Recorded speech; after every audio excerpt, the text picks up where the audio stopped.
Shalom, shalom frères et sœurs en Christ et bienvenue à la Rhapsodie du vendredi 7 janvier 2022. Rhapsodie écrite par le pasteur Chris Oyakilome et la lecture vous est offerte par les vérités de l'Évangile. Le thème d'aujourd'hui est l'honneur, la dignité et l'excellence. Et le verset de Éphésiens 1, verset 17, qui dit « Afin que le Dieu de notre Seigneur Jésus-Christ, le Père de gloire, vous donne un esprit de sagesse et de révélation dans sa connaissance. » Alléluia. Le pasteur Chris dit, la vie chrétienne est un appel à la gloire et à la vertu. Ce qui veut dire un appel à une vie d'honneur, de dignité et d'excellence. Vous avez été honoré, glorifié et êtes plein de dignité. Et celui qui l'a fait, c'est Dieu, Tout-Puissant. Rien ne peut apporter la honte dans votre vie. Jésus a ôté toute honte de votre vie. Alléluia. La Bible dit dans Hébreux 12, verset 2, « Ayant les regards sur Jésus, le chef et le consommateur de la foi, qui, en vue de la joie qui lui était réservée, a souffert la croix, méprisé l'ignominie et s'est assis à la droite du trône de Dieu. » Hébreux 12, verset 2. Vous êtes la joie qui lui était réservée à cause duquel il a enduré la croix et méprisé l'ignominie. Aujourd'hui, vous êtes sans reproche. Alléluia. Colossiens 1, verset 21 à 22 dit « Et vous qui étiez autrefois étrangers et ennemis par vos pensées et par vos mauvaises œuvres, il vous a maintenant réconciliés par sa mort dans le corps de sa chair, pour vous faire paraître devant lui saint, irrépréhensible et sans reproche. » Pensez-y. Et 2 Pierre 1, verset 3 dit « Comme sa divine puissance nous a donné tout ce qui contribue à la vie et à la piété au travers de la connaissance de celui qui nous a appelés par sa propre gloire et sa vertu. » Fin du verset. Dans son épître précédent, dans 1 Pierre 1, verset 11, il a parlé des souffrances de Christ et de la gloire qui y doit suivre. Ne vous donnez pas d'autre choix que de vivre une vie de gloire, d'honneur et de dignité. Quelles que soient les difficultés, les injustices ou les persécutions, Christ en vous, l'espérance de la gloire. Alléluia. Fin de la Rhapsodie. Le pasteur aujourd'hui parle de l'honneur, la dignité et l'excellence. Il explique que la vie chrétienne est une vie de gloire, de dignité et d'excellence. Il explique que nous avons été honorés, glorifiés, et que nous n'avons plus encore à rougir, à avoir peur ou à se sentir comme si on nous fait, c'est-à-dire que lorsque quelqu'un nous aide, c'est une grâce que la personne nous fait. Je ne dis pas de ne pas être reconnaissant, mais de savoir que nous méritons cela parce que nous sommes nés de nouveau. Et cela n'a rien à voir avec ce que, c'est-à-dire que ça n'a rien à voir avec nos œuvres. Ce que Dieu nous a fait, il nous a élevés, il nous a glorifiés, il nous a honorés, il nous a rendus dignes, n'a rien à voir avec nos œuvres. C'est-à-dire que nous sommes nés comme ça. C'est comme les rois de ce monde qui naissent automatiquement en royauté, qui naissent automatiquement avec plein d'honneur. C'est comme ça que nous aussi, nous sommes les rois de ce monde, des rois spirituels, mais nous naissons avec toute la dignité, l'excellence et l'honneur qui va avec. Pourquoi? Parce que lorsque Dieu glorifiait Jésus, on a été aussi glorifié avec lui. Alléluia. La Bible dit qu'il est la tête et nous sommes le corps. Et si la tête est glorifiée, forcément le corps est glorifié. Et à la tête, on a donné quoi? Le nom de Jésus. Et à cause de ce nom, nous avons aussi été, le nom aussi nous a été donné à nous pour pouvoir agir à la place de Jésus.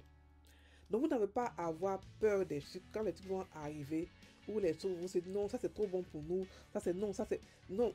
Là, devant Dieu, nous sommes parfaits. Alléluia. Nous sommes parfaits devant lui.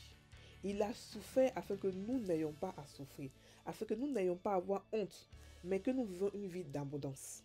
Alléluia. Nous vivons une vie d'abondance, une vie de joie, une vie. Il a déjà souffert, il a déjà été méprisé, il a déjà été craché là-dessus. Ça ne veut pas dire qu'on n'aura pas de persécution, non. Les persécutions que nous vivons, nous les vivons dans l'honneur, dans la dignité, dans la joie. C'est-à-dire que on est persécuté et on est heureux. Parce que la paix que nous avons ne vient pas de l'homme, ne vient pas de la terre, ça vient de Dieu. Et dans tout cela, nous sommes dignes, parce que nous sommes des rois. Nous sommes des rois. On ne, on ne, on se met au-dessus des choses. On ne reste pas dans la bouffe. On ne reste pas là à critiquer, à se moquer, à condamner. C'est-à-dire qu'on se met au-dessus des choses. Les rois de ce monde-là savent qui ils sont. Ils savent, ils connaissent leur valeur. Et se mettent au-dessus des choses. Ils se disent que non, ça, c'est pas à mon niveau. Nous devons aussi savoir que nous, il y a des choses qui ne sont pas à notre niveau. Il y a des péchés, il y a des trucs qu'on n'a pas à s'attarder là-dessus. Parce que nous ne sommes pas de ce niveau. Nous avons été honorés, glorifiés. Alléluia. Donc, il faudrait qu'on puisse se respecter en tant que chrétien. Il faudrait qu'on puisse savoir que nous sommes dignes et nous sommes des gens d'excellence. Tout ce que nous faisons, c'est dans l'excellence. Tout ce que nous faisons, c'est dans l'amour, c'est dans la dignité, c'est dans l'honneur. Voilà, nous sommes intègres. Nous ne nous mélangeons pas avec la racaille pour aller faire des vols, pour aller tuer, pour aller faire des choses inutiles. Quand nous nous mélangeons avec les gens, c'est pour pouvoir apporter la solution, c'est pour pouvoir apporter l'amour, c'est pour pouvoir apporter la compassion, la guérison, les miracles. C'est pour ça que nous nous mélangeons avec les gens. Sinon, on n'est pas gonflé. Ça ne veut pas dire qu'on doit être gonflé et on doit croire qu'on est au-dessus de tout le monde. Non. Ça veut dire seulement que même dans les problèmes, on doit savoir que nous sommes des dignitaires. Nous sommes des rois. Et on affronte les problèmes avec dignité. On affronte les problèmes avec un esprit calme. Parce qu'il a souffert afin que nous ne puissions pas souffrir. Il a supporté la croix. Il a supporté la honte. Il a supporté tout ce que nous pouvons imaginer. Pour ne pas que nous ayons à supporter cela. Donc lorsque tous ces choses-là veulent venir nous encombrer, dites-leur que non, je n'ai pas à souffrir ce que j'ai déjà souffert. Jésus a déjà souffert. Quand il souffrait, moi aussi j'ai souffert. La Bible dit quand il a été humilié, j'étais aussi avec lui. Quand il a vaincu Satan, j'étais aussi avec lui. Donc je n'ai pas à souffrir ça 2 fois. Non. Une seule fois j'ai souffert, c'est fini. Même si je ne me rappelle pas, même si je n'étais pas là, la Bible me dit que j'étais là, donc j'étais là-bas. Donc je n'ai pas à souffrir 2 fois des choses que Jésus a déjà souffert. Donc je prends les choses avec hauteur, avec dignité, avec honneur. Et tout ce que je fais, je le fais excellemment parce que l'esprit qui est en moi est plus grand que l'esprit qui est dans ce monde. Alléluia. Et la Bible dit que tout est à nous. Tout est à nous. En tout cas, c'est un verset qui me plaît beaucoup parce que ça englobe toutes les prières. Tout est à nous. Il n'y a pas de prière qui est cachée devant. Tout est à nous. Tout est à nous, les chrétiens. Tout est à nous qui avons accepté Jésus comme Seigneur. Tout est à nous, la nouvelle création. Alléluia. Donc, la Bible dit que dans 2 Pierre 1, verset 3, que comme sa divine puissance nous a donné tout ce qui contribue à la vie et à la piété. Ça veut dire quoi? Ça veut dire que la vie de Dieu que nous vivons sur cette terre, la vie que nous avons actuellement, la vie de victoire de Dieu glorifié et tout cela, et nous avons été équipés pour la vivre excellemment. Par la connaissance de Christ, par la relation avec le Saint-Esprit et par la relation avec la parole de Dieu. Donc nous n'avons pas à supplier Dieu pour quoi que ce soit. Parce que nous sommes des rois. Les rois ne supplient pas. C'est vrai que celui qui nous a intronisés, on peut le supplier, c'est vrai. Mais Dieu ne veut pas qu'on le supplie pour les choses qu'il nous a déjà données. Il veut qu'on le supplie pour les âmes. Voilà. Mais pas pour des choses qu'il nous a déjà données. Il nous a déjà tout donné. On ne va pas le supplier pour ça. Parce que nous sommes des dieux, nous sommes des rois. Nous sommes dignes. Alléluia. Nous sommes intègres. Donc, quand les persécutions arrivent, quand les choses arrivent dans votre vie que vous ne savez pas comment gérer, sachez une chose. Vous êtes des rois, vous êtes des dignitaires. Vous avez été honorés. Vous mettez au-dessus de toutes les situations. Si vous êtes persécuté, si vous êtes critiqué, si vous êtes condamné, mettez-vous au-dessus de tout ça. Parce que vous êtes des rois. Alléluia. Vous avez été honorés, glorifiés. Donc vous êtes au-dessus de toutes les persécutions. Et celui qui en vous est plus grand que celui qui est dans ce monde, non, rien. Vous êtes vainqueur à tous les coups. Alléluia. Voilà, on prend maintenant la prière. Cher Père, merci pour la grâce de briller et de régner glorieusement.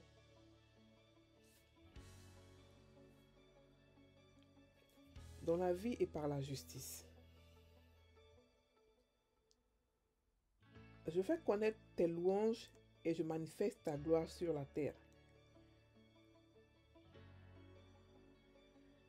Ma vie est une vie de gloire et d'excellence.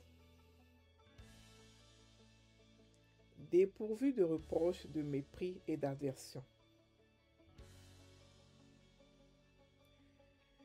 Dépourvu du péché et de ses effets. Amen. Passez une bonne journée, frères et sœurs en Christ. Soyez bénis.